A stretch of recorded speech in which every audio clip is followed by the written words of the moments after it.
इतने प्रसिद्ध महापुरुष भये हैं, उनको देख लो।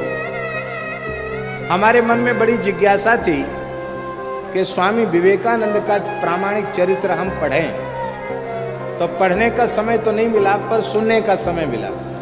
जब अन्य किसी कार्य में होते, मान लो जप ही कर रहे हैं, तो इतने ध्यान योगी तो है नहीं कि हमारा मन पूरा डूब जाए भगवान में। तो जप कर रहे हैं या और कोई कार्य कर रहे हैं, सेवा पूजा कर रहे हैं, उस समय कोई सुना देते हैं। दवाई ले रहे हैं, उसी समय कोई सुना देते, उतना सुन लेते हैं। तो हमने युग पुरुष स्वामी विवेकानंद, उसको पूरा सुना। यद्यपि हमको कोई संकोच नहीं है कहने में, यद्यपि उनका जो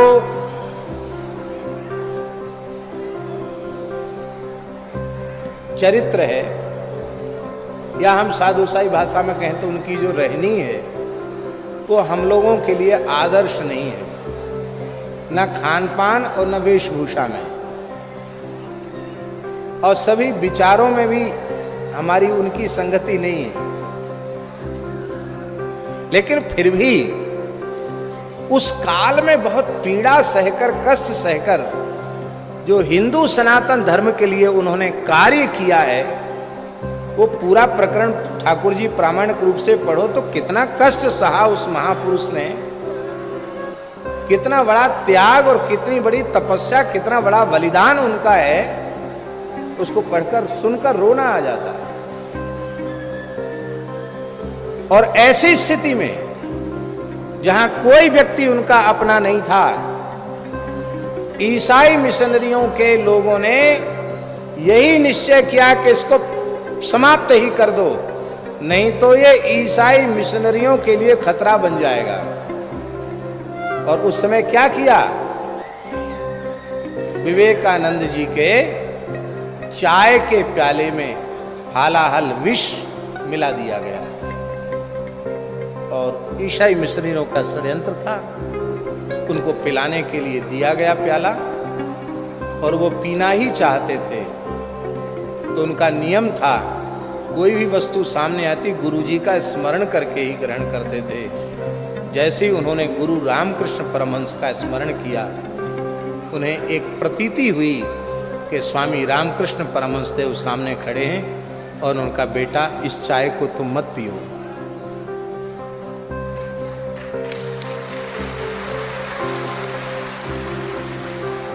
अमेरिका की धरती पर उस विष से रक्षा करने वाला कौन था, गुरु। तो जो भी प्रकाश 39 साल की आयु में ही उन्होंने प्रकाश करके भगवान के यहां गमन किया। ठाकुर जी सैकड़ों वर्ष में कोई इतना काम नहीं कर सकता, उतना काम मात्र 39 वर्ष की आयु में करके वो चले गए। वो किसकी सामर्थ्य थी, वो व्यक्ति की सामर्थ्य नहीं थी, ये गुरु कृपा की अद्भुत सामर्थ्य है। आज वर्तमान समय में हम सबके सामने प्रत्यक्ष उदाहरण के रूप में बागेश्वर वाले महाराज पंडित धीरेन्द्र कृष्ण शास्त्री ठाकुर जी के बिल्कुल निकट विराजमान हैं। अभी अपने जीवन के 25 शरद पूर्ण किए हैं आपने, 26वीं वर्ष में प्रवेश किया है, लेकिन जैसे पूरी दुनिया में तहलका मच गया। ठाकुर जी, हम लोग खूब कहते हैं प्याज लहसुन छोड़ दो, लोग दीक्षा लेके भी प्याज लहसुन नहीं छोड़ते। दीक्षा तो ले लेंगे और प्याज लहसुन नहीं छोड़ेंगे। इन्होंने पता नहीं कौन सा डंडा घुमाया,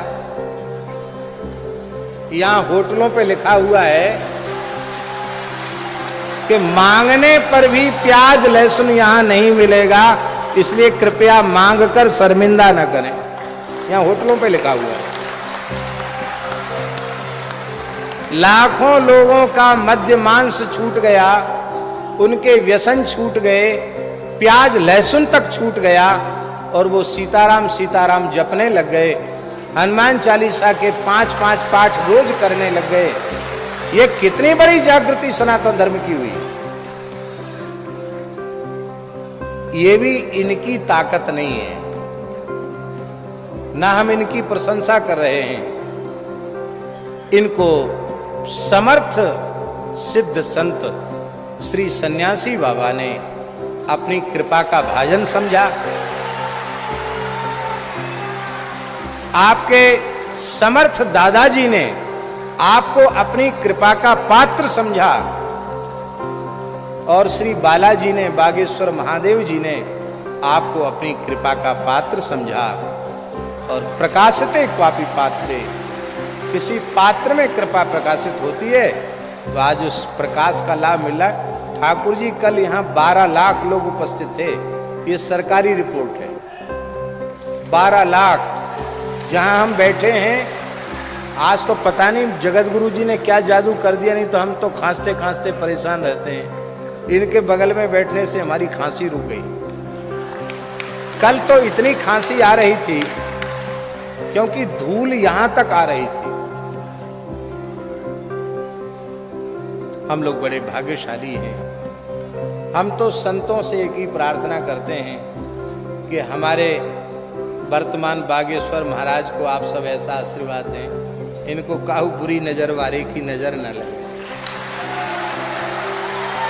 ये निरंतर प्रकाश करते चलें और यह विनम्रता का भाव। महाभारत में महाराज जी लिखा है, महाभारत के अनुशासन पर्व में बहुत ही सुंदर बात, पूरा अध्याय कंठस्थ करने योग्य है।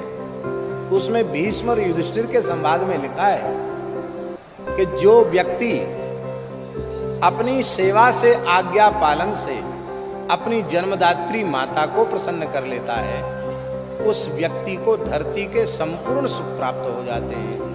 क्योंकि जन्मदात्री माता साक्षात पृथ्वी स्वरूप है, तो माता की संतुष्टि धरती की संतुष्टि है। हमें बड़ी प्रसन्नता है कि आप अत्यंत श्रद्धा पूर्वक अपनी जन्मदात्री माता को प्रणाम करते हैं। माता जी उधर बैठी हैं, कहीं से आते हैं तो जाते हैं तो माता जी की आज्ञा के बिना कोई कार्य नहीं करते हैं। उनकी प्रसन्नता का पूरा ध्यान रखते हैं, मातृ पितृ भक्त हैं। और महाराज जी लिखा है कि पिता को सेवा से, आज्ञा पालन से यदि कोई जातक संतुष्ट कर ले तो उसको स्वर्ग के सुख धरती पर भोगने को मिल जाते हैं,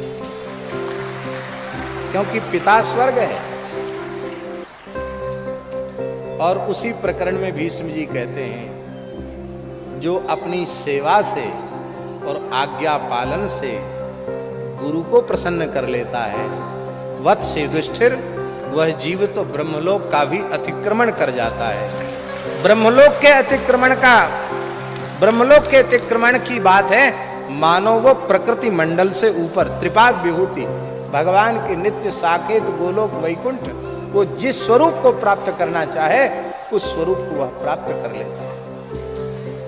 तो इससे हमारे मन में बड़ी प्रसन्नता है। ये फोटो स्टेट हमको दे दो उठा के, हम एक दो पंक्ति कह करके हमको जाना तो है। अब इन सब महापुरुषों का प्रवचन भी होगा, लेकिन हमको लगता है कि हमको सुनने का सौभाग्य नहीं मिलेगा, सबका आशीर्वाद मिलेगा।